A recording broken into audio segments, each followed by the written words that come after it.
So I rode down to Deal's Gap using the dark side tire, a passenger, gear, and all in all it was about 1,600 miles of riding, from DC to the Dragon. This is the longest trip so far that I've taken, and I wanted to see how it would handle such twisty roads.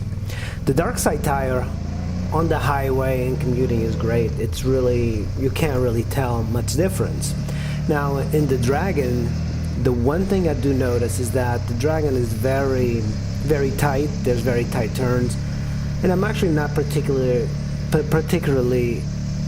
interested in riding very tight roads anyway, but it felt a little bit harder to lean into turns, and it was the transition from upright to left and right is a little bit harder on this dark side tire, which you might expect since the profile of the tire is very flat. But it doesn't really take much to ride at a decent pace throughout. I didn't really have a hard time keeping a good momentum through turns and things like that.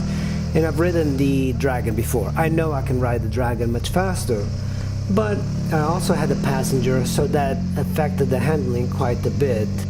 There's really no play that it gives. It really doesn't feel like it'll fall off or anything like that. It feels very smooth. I think a lot of people would be surprised on how well these tires ride. And this tire actually rides really, really well on, for example, on the Sharahola Skyway. The sweepers are much better suited for it because you can really kind of take your time to lean it. With the left and right constantly of the Dragon, it's a little bit harder to handle, but not by much.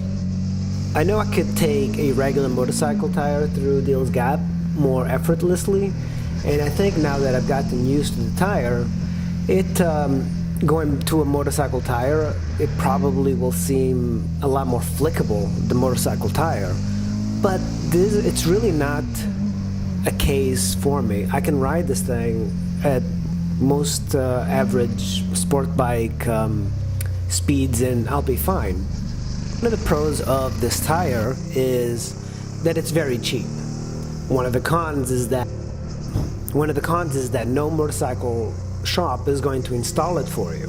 So you have to find maybe a car dealer to install it, or you have to do it yourself. Now, I don't know how long this tire is going to last me, but I am hoping to get 30,000 miles out of it.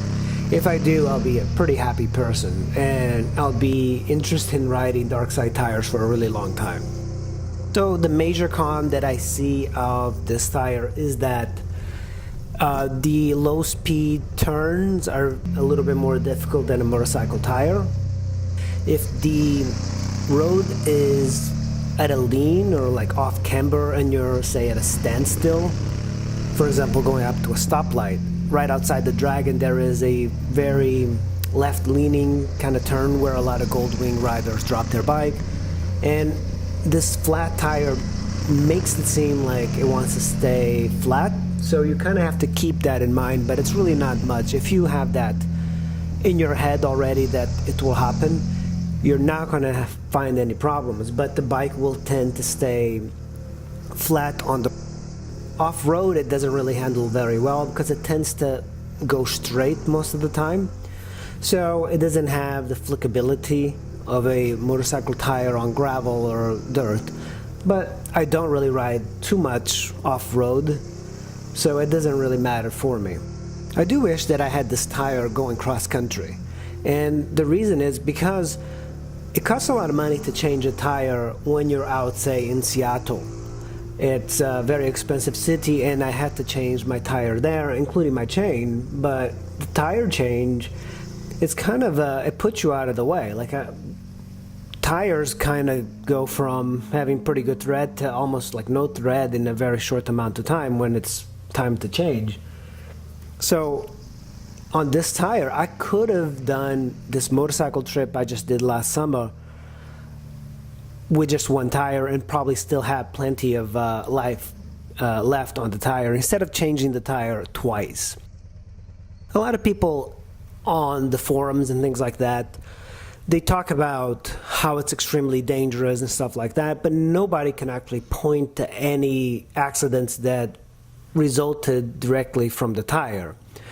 There was a case of a guy who was an emergency responder, and he told me that there was tons of accidents based on this setup. Like, he quoted BMW riders on crashing because of car tires mounted on them.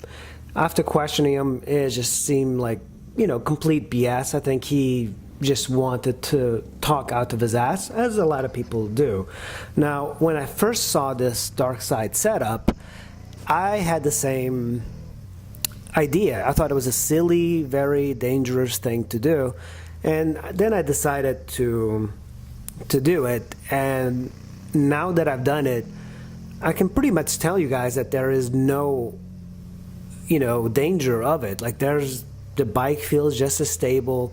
Now, I do understand that the car tire does not sit on the rim as well as the motorcycle tire, but I mean, there is nothing wrong with this setup. I think you just you can ride it just as you would any other motorcycle tire. There was a Goldwing rider at Deals Gap, and the guy had a car tire mounted. So if a guy can do that on a Goldwing that is so much heavier than my DL650, it should be easily done on this DL650. So a lot of times when people talk about how there's a lot of crashes directly involved with these car tires on motorcycles, they're full of it.